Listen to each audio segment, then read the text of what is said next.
I am Alessandro Grassi, like Rubens told you. I work at Second Quadrant and my job is site reliability engineer. So what I do mostly is work on automation and generally infrastructure. This talk is structured in two parts, as you may have seen from the first slide. We have general security, so I will give you an introduction about security in general, and PostgreSQL security, so I will go a bit deeper on PostgreSQL. So, first of all, we have to know what we're talking about. What is security? As with all very common words, it's difficult to find the proper definition. I found this one that I quite like. Security is the defense against malicious and accidental threats. This includes detection, prevention, and response. Now, until defense, I think it's quite clear, but this is interesting. We have malicious and accidental. Now, accidental might be all sorts of threats, such as, I don't know, something that was not supposed to be leaked, but is leaked, or a damage that was not supposed to happen, as if any damage was supposed to happen. Now, about accidental, I'm not going to talk a lot about it. There will be a talk by Francesco, Giulio, and Leonardo, who will talk better than me about it, so I'm going to focus on malicious.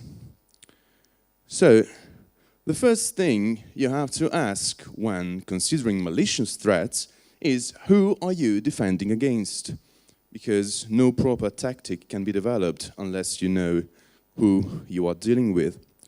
The main threats are, of course, script kiddies. Now, this might seem silly because script kiddies usually have not a deep knowledge of systems and things, but it's very serious because those who don't know how to properly interact with your system can do the most damage. They can do it if they work for you. Imagine if they don't and have no one hunting them.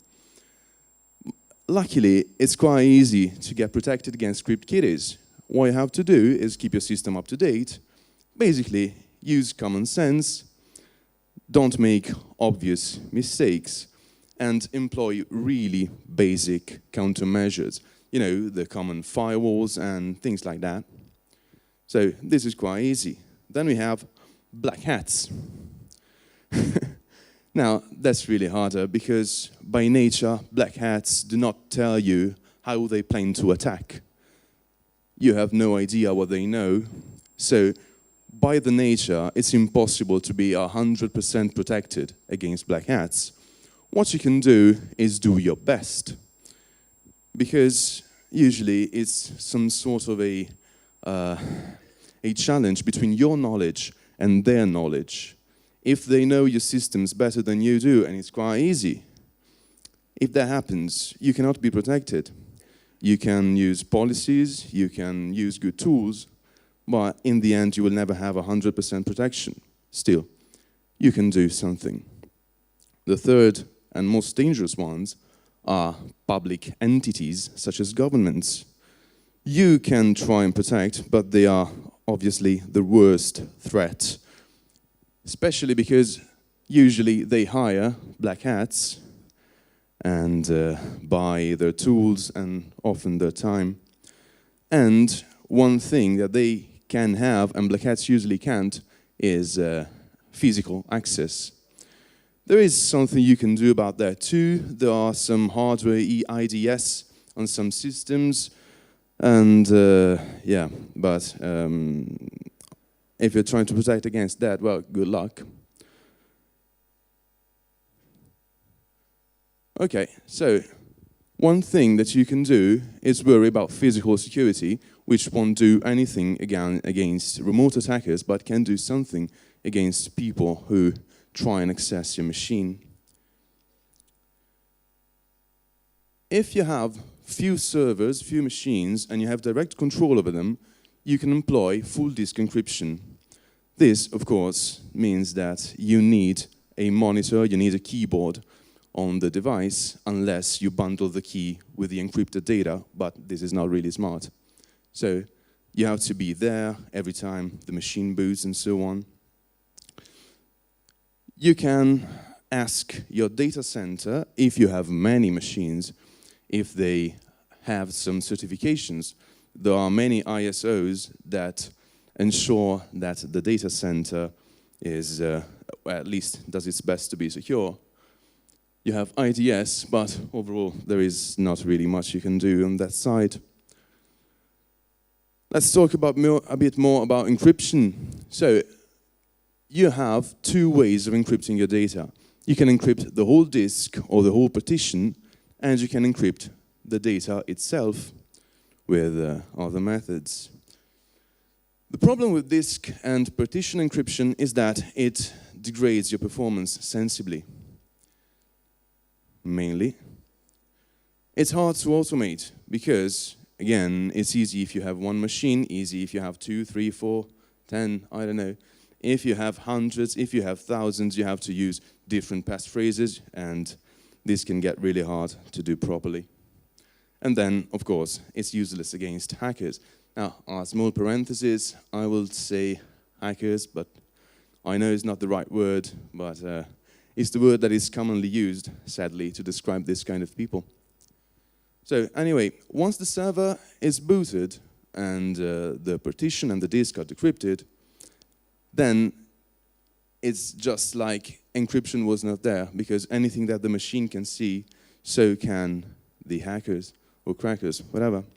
You can encrypt data, but of course you have to keep separated the data and the keys. But it's not really comfortable. So you could think that encryption is not quite an efficient countermeasure, but still, there are some kind of data that needs to be encrypted, not only by law, but by common sense, like password hashes, credit card numbers, and sensitive data overall. There was a recent scandal in Italy where a political party had a voting system that kept the personal data of all the voters. All the data was in clear text. Of course, it got hacked and the data got published on Pastebin, I think. So it's quite unfortunate if that happens. Okay, so going in the general direction of the software, we have the operating system. You can handle the security of the operating system on multiple levels. You have the network. You have, well, sometimes this should be obvious, but hide your stuff. If something has no reason to be accessible from the internet, don't let it be. Not only for privacy, because nobody needs to know I have Postgres and that host, but also because it's dangerous. A database server that is left open to the internet can expose you to some sorts of denials of service. Every accepted connection requires some memory, even if the authentication has not been done yet. So if you get flooded just by TCP connections, that may hurt your production. You have to be pedantic. What does it mean? It means that you need to specify everything that can happen and cannot happen. You have to have good rules. Sometimes they say, okay, I have the firewall, I will open SSH on everyone. Well, try and be more careful. Oh, and another nice thing is someone may say, well, I'm not afraid, my servers are behind the net. I've heard this a lot of times, people saying, I have a router in front of my machines, so they're not accessible from the internet. This is basically false. Anyone who knows the network topology behind the router can access all the machines by using static routes. And guessing the network topology is not that hard either, because there are only limited IPv4 address spaces. There is a nice article that was written, but unfortunately it's in Italian and I forgot to link it. So network, and you have isolation as a mean to increase operating system security. Sorry? Okay. What does isolation mean? It means you keep different things in different places. So you have production, you hopefully have staging, you have development, you have whatever. Those servers need to not be able to talk to each other, and they need to have different credentials and so on. They need to be as similar as possible, but not linked. And what isolation also means is one server does one thing. You should not use the same machine to have the web and to have the database and so on. Now, you may already know that this is a bad idea for performance reasons. Maybe you don't care about performance, but still, it's quite dangerous, because one thing is to only be able, from the web server, to access the data remotely. Another thing is being able to get root and then reading everything. Lastly, some may say, well, I run Docker, all my machines, all my websites are inside Docker, my Postgres is inside Docker, I do isolation. Well, no, you don't. Docker, as a security tool, is quite inefficient. If you get root on a Docker guest, it's really trivial to get root on the host. So not only it's not a good protection, but it can give you a false sense of security. So please don't think that you are isolating with Docker. Then, of course, you have to install the updates, I already told you. All of them, and as Gabriele was saying in the other talk, some people may say, well, my system works, there is no point updating it. I think most of you, not most, sorry, many of you have machines that have not been upgraded for months because, I don't know, something may break. This is a legitimate concern, but if you keep things separated, if you have replica machines with different environments, you can test the upgrades before applying them on production, so you should not be afraid. Also, you may upgrade everything, but then not reboot because uptime and everything is okay, I understand, but upgrading the kernel is really important. Even though it hasn't happened recently, there is quite a rich history of local root exploits written for the kernel. I think the first one to become public was the ptrace-keymod.c that could root the kernel 2.4.20, and then the BRK that was used to root the Debian servers. And then a long list. It hasn't happened recently, but this doesn't mean it's not happening again. Every time a new kernel is released on your distribution, it's really likely that some security hole was fixed. An exploit might turn out later, but then it will be too late. And you can read up on CVEs. For those who don't know, CVEs is a database where every vulnerability of everything is reported. Every year they reset the counter and they start listing again. So, for example, a vulnerability that is discovered today might be CVE 2017-300, I don't know. Also, you should keep access inventories. What does it mean? Knowing who can access what, and of course, keeping them updated. Avoid using passwords, because passwords can be copied. SSH keys are really harder. Even if you intercept them, it's really hard to do things. And most importantly, KISS, which is a principle that is always valid. For those who don't know, it's keep it simple, silly. Not always silly, but yeah. If things are simple, they are easier to maintain and they are less error prone. Then you can work on security on application level. You should use frameworks, because most of the times a vulnerability in an application is due to always reinventing the wheel. this is dangerous because somebody has already invented the wheel and probably is better than you at doing that. And for this reason, you should also access your database with ORMs or stored procedures, depending on your preference. Now, you should avoid, of course, letting attackers know what's happening on your machine with paths and everything. And generally, you should be informed and do things carefully. A good way to do things carefully is using peer review. So everything that is done on production has to be seen with this method by at least 2 persons, even if not at the same time. I develop, my friend, my colleague does the testing, sees that, checks that, so any obvious problem is reported. And if you use vulnerability scanners, you will do by yourself what attackers will do eventually. So this is also a good idea. Okay, this is it for the first part. And then we talk about Postgres. I realized that I'm a bit short on time, so I will be a bit briefer on this slide in particular. There are many different systems to regulate access control. I've listed 3, but there are many more.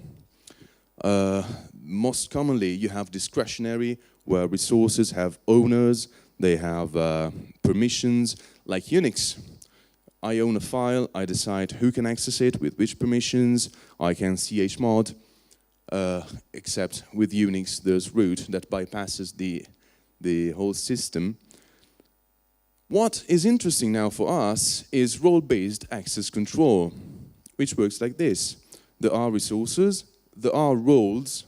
Roles have a hierarchy, and users are part of the roles. Roles are something that can also be called groups in other contexts, and it's usually the administrator that links resources and roles. Okay, this is an introduction that will be useful to understand the next part. These are, in a quite simple abstraction, these are the layers of security of Postgres. You have HBA, authorization, role-based access control, and row-level security, where applicable. Before you can access one piece of data, you have to go through all of them. We will see them in detail now. So, host-based authentication, you may be familiar with this file, usually people are. There is the PGHBA file where you have rules. You have what kind of connection, you have where to, you have who, you have the origin and how to deal with it. The first match wins, so if you have conflicting rules, only the first will be evaluated, and if no rule matches the connection, it's automatically rejected by default. Now, those are the fields, you may be familiar with them. The authentication can be of different types. Maybe those, you may not be familiar with them. You have, of course, reject, to explicitly deny one of the connections. You have trust, that means if these conditions are satisfied, just grant them mindlessly, and please don't use it. I know maybe you're testing, but please, no, seriously. People can enter to anything, even super user, and that's dangerous, because a super user connection on Postgres can, with some tricks, be used to escalate. You have peer. Peer, this is interesting. This is something that, for example, MySQL doesn't have. It's Unix authentication. If you connect to Postgres, not via TCP, but via the Unix socket, Postgres knows which user you are coming from.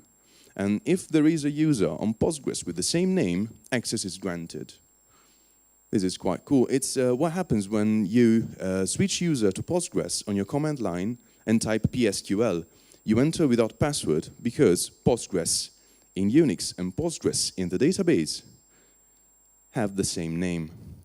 You have MD5, which was the standard until now, that was considered the most secure form of authentication, but it had some security problems. Most notably, you wouldn't expect this, but MD5 could be used even without knowing the clear text password. Even if you had the hash of the password, that was also good to enter.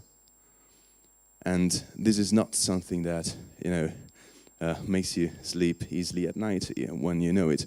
Luckily, in Postgres 10, there is a new form of authentication that you may have encountered on your shirt. That is SHA SHA-256, which works logically in a similar way, but has the great advantage that the encryption is stronger and you cannot reuse the hashes, which is quite important. You can also do authentication with certificates, but it requires a lot of maintenance. Then we have the authentication. Once a connection is granted, Postgres then checks what the connected user can access. This is done with a structure that is quite similar to what you have on Unix. You have two tables, you have PG user and PG shadow. Those of you who are familiar with Unix systems might recognize the similarity. You have the etc passwd file and etc shadow. This is parallel. PG user is just like PG shadow, except it doesn't have the passwords in them. PG user is accessible by anyone. PG shadow can only be accessed by super users. They are a bit tricky. If you have worked with PG bouncer, you might have banged your head against the wall for this, because the user is called usename rather than username. For the life of me, I don't know why. And another thing that you might not know about authentication is that there are security definer functions. What they are a reimplementation of the Setoid system that you have on Unix, but on Postgres. So you define a function owned by user A. You then set the function as security definer and grant execute on that function to user B. When B launches the function, B will, by all means, be A and have the same rights. Then we have authorization. This is where RBAC actually comes into place. Everything concerning authorization on Postgres is a role. Users are roles, groups are roles. And roles have a hierarchy. What does this mean in Postgres is this. You make a role to create a user. You call it user A. You make another user called B. A has some permissions, B has others.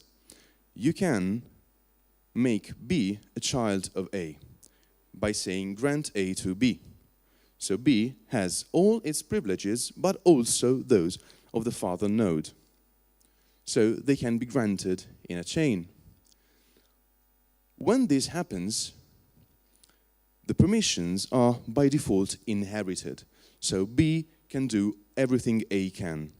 This is the default behavior, but that it can be changed by using inheritance. So if you create a user without inheritance by using create role no inherit, it will still have the permissions of A, but not at the same time. It will have to do set role to actually switch user and have the privileges of the father node. This is what I meant with users can impersonate. If I've been granted another user, I can become that and do everything that user can. Why shouldn't you use inherit when you can? A good reason are, for example, connection poolers. You have PG bouncer. It's used to authenticate to a user that has inheritance and can become somebody else, and have the privileges of somebody else.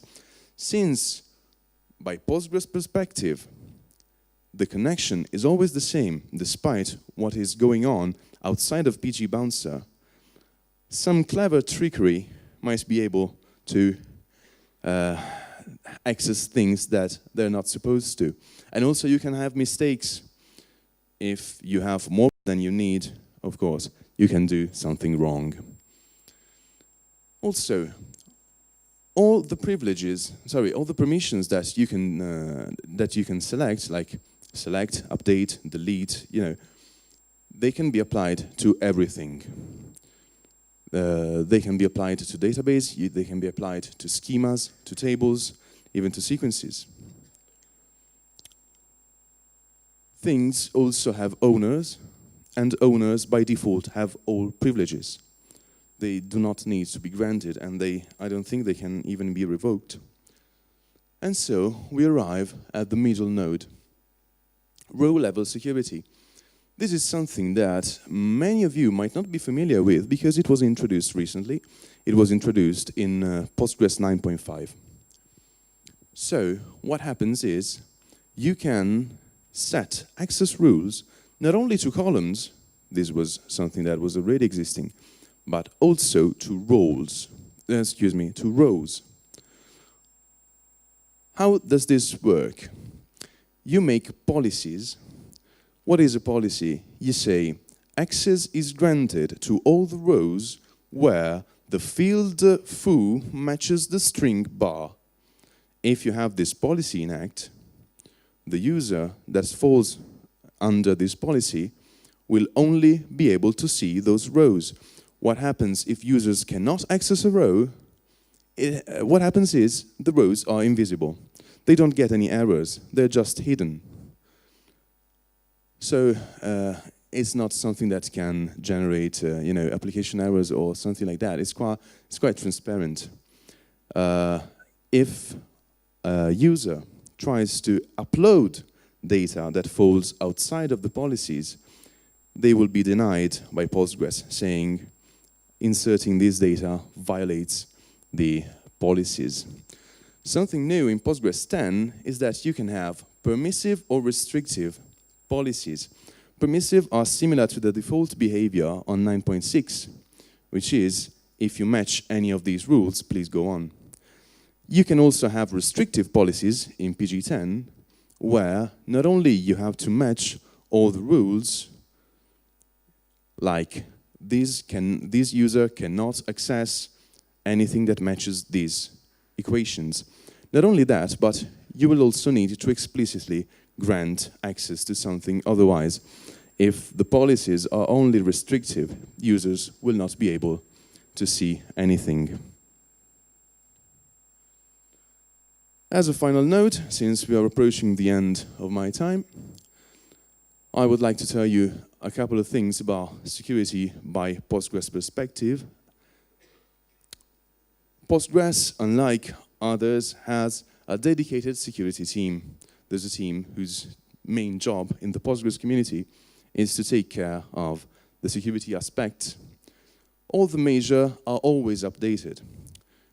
If you are familiar with other software, you may have seen occasions where a new measure comes out, then the old one is completely neglected. You only get security updates on the latest measure. This is not the case in Postgres, and mind you, measures are usually considered not only the first number, but 9.6 is a measure, 9.5 is a measure. All measures are supported for 5 years, then they are not supported anymore, so you can have updates on measures that were released 5 years ago, even though some support vendors may provide support for longer than that. I think this wraps it. So, if you have any questions, yes, please.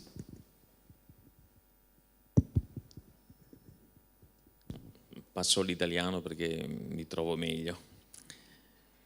Per quanto riguarda Row Level Security, ho notato che è una bella cosa, però cessa l'effetto sulle viste. Cioè quando io faccio una vista, questa non è più soggetta a Row Level Security.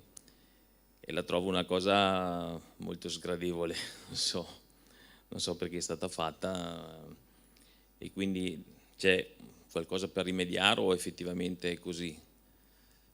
Okay, so the question was, if you allow me, Yes. even if I employ policies for row-level security, if I make a view that uses tables that have row-level security on them, then those policies are ignored. Is that what you're saying? So he was asking if there are any countermeasures to that, to which I'm afraid I have to answer, I don't know. I'm really sorry. Un'altra domanda è quanto è sicuro o quanto è insicuro esporre l'interfaccia di Postgres direttamente in rete. Mi spiego, abbiamo dei front-end che ormai consumano servizi REST in maniera molto intelligente, per cui prendono i dati e li fanno vedere.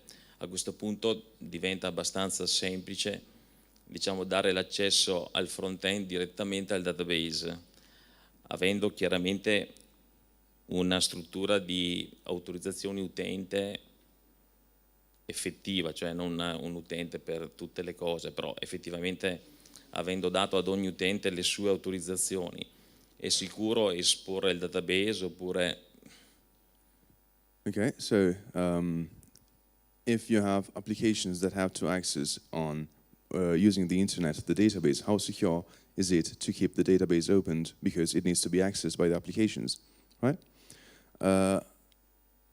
As I said before, keeping a service open to the whole internet is quite risky.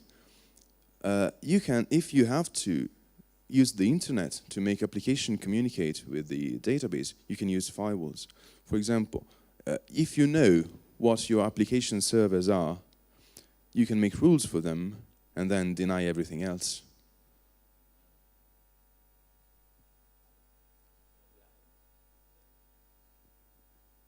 Sorry, just can I say, in an unfortunate event, our firewall was down on the Postgres port, and in 2.5 months we had 32,000 attempts to log in from the internet.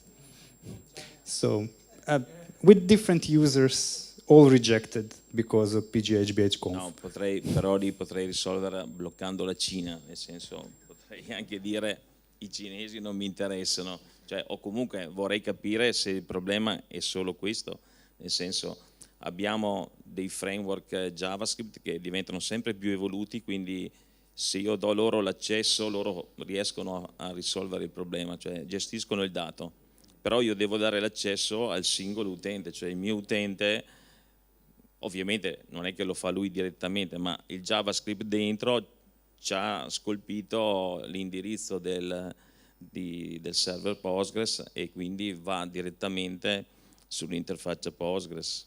Anzi, penso che, perché non sia ancora, non so se sia stato previsto, ma mi sembrerebbe la naturale evoluzione creare degli endpoint proprio dentro Postgres per fare dei servizi REST dentro Postgres, però vabbè, I understand what you're saying. If you have clients on the browsers accessing Postgres directly with your JavaScript implementation, well, if that's your design, of course, you cannot avoid opening Postgres to the whole internet, and you're quite lucky because except for the DOS, you don't have really a lot to fear because Postgres is quite strong when it comes to performing authentication, and it's quite resilient to attacks that try and use bugs without authenticating.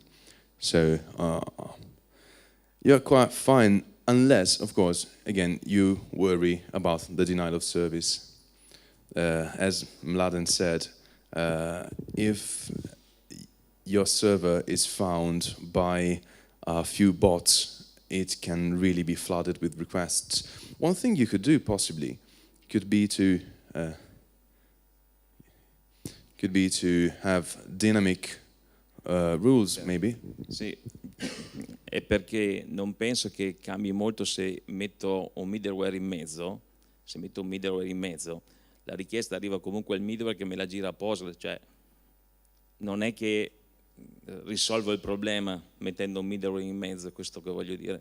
Actually, if you put a PC bouncer in there, you might actually solve the problem, or at least mitigate a lot, because you could have a denial of service maybe in PG Bouncer, but you can set the acceptable connections to an insanely high number and still not overload Postgres too much. If your PG Bouncer machine is strong, then you hardly have anything to fear because invalid connection attempts will not consume too much resources. So actually, using a middleware like PG Bouncer might be your solution. And possibly a VPN. That could also be a nice idea. But then a VPN client in JavaScript might turn quite complicated. Yeah, but that would require the user to install other software. He's giving access to Postgres to users with the browsers, if I understood correctly. Sorry, you can create the VPN in a different session browser. Then when you have the VPN active, you can use your application. Yeah, no, I understand that that may also be a way. Anything else?